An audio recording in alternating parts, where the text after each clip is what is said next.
శ్రీమన్మహాభారతము 888వ రోజు. ఓం అస్మద్గురుభ్యో నమః. నారాయణం నమస్కృత్య నరం చైవ నరోత్తమం దేవీం సరస్వతీం వ్యాసం తతో జయం ఉదీరయేత్. శ్రీమన్మహాభారతము 3వ పర్వము, వనపర్వము లేదా అరణ్య పర్వము. అందులో 65వ అధ్యాయము. సూత మహానుభావుడు శౌనకాది మహర్షులందరికీ ప్రవచనం చేస్తూ ఈ రకంగా చెబుతూ ఉన్నాడు. ఓ మహర్షులారా, వైశంపాయన మహర్షి జనమేజయ మహారాజుకు శ్రీమన్మహాభారతాన్ని ఉపదేశం చేస్తూ ఇలా చెబుతూ ఉన్నాడు. ఓ రాజా, బృహదస్వ మహర్షి ధర్మరాజుకు నల దమయంతుల వృత్తాంతాన్ని తెలియచేస్తూ ఈ రకంగా చెబుతూ ఉన్నాడు. ఓ ధర్మజ, దమయంతి ఇక మనస్సులోనే నేను ఏ పాపము చేశానో, ఏ కర్మ చేశానో ఆ కర్మ ఫలాన్ని ఈ రకంగా నేను అనుభవిస్తూ ఉన్నాను. నా ప్రాప్తకాలో మ్రియతే శృతం వృద్ధానుశాసనం యానాహమద్య మృదిత హస్తియూధేన దుఃఖిత. ఏ జీవి కూడా కాలము ప్రాప్తించనిదే మరణించదు అని పెద్దలు చెప్పగా విన్నాను. అందుకేనేమో ఏనుగుల గుంపులో కూడా, ఏనుగుల తొక్కిసలాటలో కూడా నేను చనిపోకుండా మిగిలాను అని ఆ దమయంతి అనుకుంటూ ఇక బాధపడుతూ దుఃఖిస్తూ తనలో తానే మాట్లాడుకుంటూ ఒక పురాన్ని, సుబాహుని అనేటటువంటి ఆయన యొక్క పురాన్ని చేరింది. సగం చీరనే ధరించినటువంటి దమయంతి ఆ పట్టణములో ప్రవేశించింది. స్నానం లేదు, జుట్టంతా విడిపోయి ఉంది, మనస్సంతా చెదిరిపోయి ఉంది, బాగా కృషించిపోయి ఉంది దమయంతి. పిచ్చెక్కిన దానిలాగా ఆ పురములోనికి ప్రవేశించినటువంటి దమయంతిని అక్కడి వారంతా చూశారు. ఆ పల్లెటూరి పిల్లలంతా ఆమెను చుట్టుముట్టారు. అయితే ఆ దమయంతి అక్కడ ఉన్నటువంటి రాజగృహము దాకా వచ్చింది. రాగానే పైన మేడ పైనుండి రాజమాత చూసింది. చూసి పరిచారకతో ఈ రకంగా అంటూ ఉంది. ఓ పరిచారిక, వెళ్ళు, ఆమెను నా దగ్గరకు తీసుకొనిరా. ప్రజల వలన ఆమె ఇబ్బంది పడుతోంది. ఆమె రూపాన్ని చూస్తూ ఉంటే నా ఇల్లంతా వెలుగు నింపుతుంది అని అనిపిస్తోంది. ఉన్మత్త వేషా కళ్యాణి శ్రీరివ అయతలోచన. ఉన్మత్త వేషముతో ఉన్నటువంటి ఆమె లక్ష్మిలాగా విశాలమైనటువంటి కన్నులు కలిగి ఉన్నది.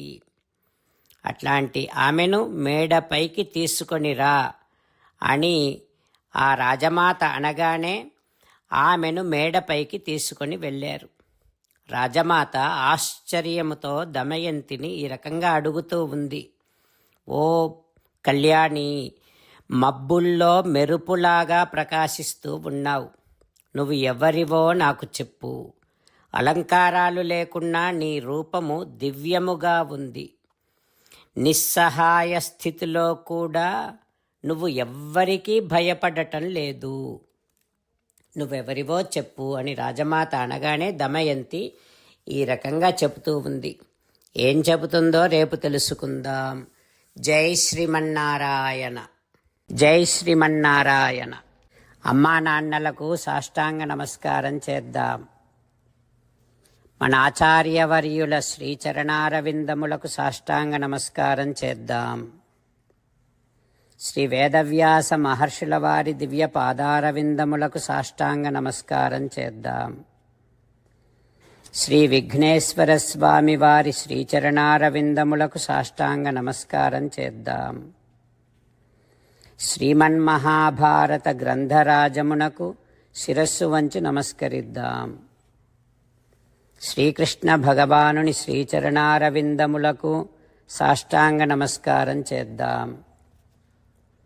మన హృదయ మందిరములోనే అంతర్యామిగా వేంచేసి ఉన్నటువంటి శ్రీమన్నారాయణుడిని సేవిస్తూ మనని మనము స్వామికి సమర్పించుకుంటున్నామనే భావనాపూర్వకముగా సాష్టాంగ నమస్కారము చేస్తూ స్వామి నామ సంకీర్తన చేద్దాం. శ్రీమన్నారాయణ నారాయణ నారాయణ శ్రీమన్నారాయణ నారాయణ నారాయణ. శ్రీమన్నారాయణుడే శ్రీకృష్ణ భగవానుడిగా వచ్చి మనందరికీ భగవద్గీతను ఇచ్చి మనందరినీ ఒక 8 పనులు చేయమని చెబుతూ ఉన్నాడు. అందుకని భగవన్ తప్పకుండా చేస్తామంటూ మనం ప్రతిరోజు ఈ రకంగా మాట ఇద్దాం. హో శ్రీమన్నారాయణ కరిష్యే వచనం తవ సర్వం శ్రీకృష్ణార్పణమస్తు. జై శ్రీమన్నారాయణ. జై శ్రీమన్నారాయణ. భక్తులకు ప్రత్యేకమైనటువంటి విజ్ఞాపన. మీకు అన్ని విషయాలలో వెంటనే మంచి ఫలితాలు రావాలి అనంటే ప్రతిరోజు 1 నిమిషం వెచ్చించి నారాయణాస్త్రాన్ని చదవండి. ఇక మీకు తిరిగే ఉండదు. నారాయణాస్త్రాన్ని పొందడానికి మీరేం చేయాలంటే నారాయణాస్త్రం అనే వెబ్సైట్కి వెళ్ళి మీ పేరు మీ ఈమెయిల్ ఇస్తే మీ ఈమెయిల్కి నారాయణాస్త్రం PDF వస్తుంది. అందులో ఒక రామాయణ శ్లోకం, ఒక గీతా శ్లోకం, ఒక విష్ణునామం ఉంటాయి. ఆ 3ంటిని కలిపి నారాయణాస్త్రం అంటాం. ప్రతి ఒక్కరికి వేరువేరు శ్లోకాలను ఇస్తున్నాం. ఆ రకంగా ఎవరి శ్లోకాన్ని వారు ప్రతిరోజు తప్పనిసరిగా చదవటం వలన ప్రతిరోజు ప్రతి 24,000 భక్తులతో ఒకసారి సంపూర్ణ రామాయణ పారాయణ, 33 సార్లు శ్రీమద్ భగవద్గీత పారాయణ, 24 సార్లు శ్రీ విష్ణు సహస్రనామ స్తోత్ర పారాయణ జరుగుతుంది. ప్రతి ఒక్కరికి అంతటి విశేష ఫలితము ప్రతిరోజు లభిస్తుంది. అందుకని మీరు మీ కుటుంబ సభ్యులు అందరూ ఒక్కొక్కరు ఒక్కొక్క నారాయణాస్త్రాన్ని వెంటనే పొందండి.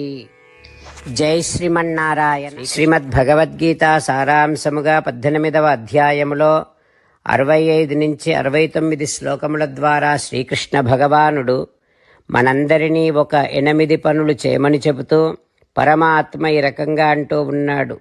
ఎవరెవరైతే నేను చెప్పిన ఈ 8 పనులు చేస్తారో వారందరూ నాకు చాలా ఇష్టమైన వారవుతారు. అప్పుడు వారిని నేను సకల పాపముల నుండి సకల దుఃఖముల నుండి విముక్తులను చేసి నా అంతటి వారిగా చేసుకుంటా, తరగని ఆనందాన్ని అనుభవింపచేస్తా. నిజమే చెబుతున్నా, ప్రమాణము చేసి చెబుతున్నా అంటూ సాక్షాత్తుగా దేవదేవుడైన శ్రీమన్నారాయణుడైన శ్రీకృష్ణ భగవానుడే మనను ఈ 8 పనులు చేయమని చెబుతూ ఉన్నాడు కనుక హో శ్రీమన్నారాయణ కరిష్యే వచనం తవ, తప్పకుండా చేస్తా, నువ్వు చెప్పినట్టే చేస్తా అంటూ మనం ప్రతిరోజు దేవదేవుడైన శ్రీమన్నారాయణుడికి ఈ రకంగా మాట ఇద్దాం.